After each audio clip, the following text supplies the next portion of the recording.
महत्त्वाची बातमी आहे। मुख्यमंत्री देवेंद्र फडणवीस यांच्या अध्यक्षतेखाली आज पार पडलेल्या राज्य सरकारच्या मंत्रिमंडळ बैठकीत शक्तीपीठ महामार्ग प्रकल्पाला मंजुरी देण्यात आली आहे।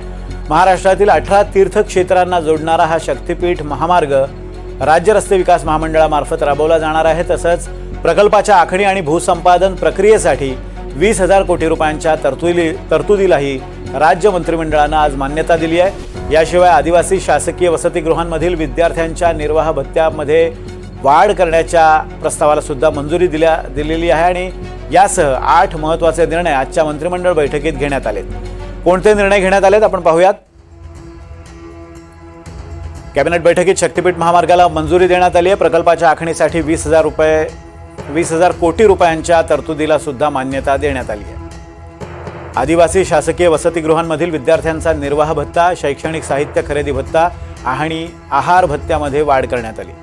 कोयना धरणाच्या पायथा विद्युतगृहाच्या प्रकल्पाला सुधारित प्रशासकीय मान्यता देण्यात आली आहे।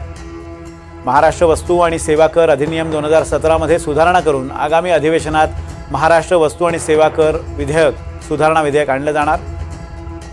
सार्वजनिक क्षेत्रातील उपक्रम कंपन्यांसाठी महाराष्ट्र कर, व्याज, शास्ती आणि विलंब शुल्क यांच्या थकबाकीतील तडजोडीसाठी सुधारणा विधेयकही आणले जाणार आहे। वांद्रे पूर्वमधील उच्च न्यायालयासाठी आरक्षित भूखंडावरील विस्थापितांसाठी द्यावं लागणारं 31,75,00,000 रुपयांचं शुल्क माफ करण्यात आलंय।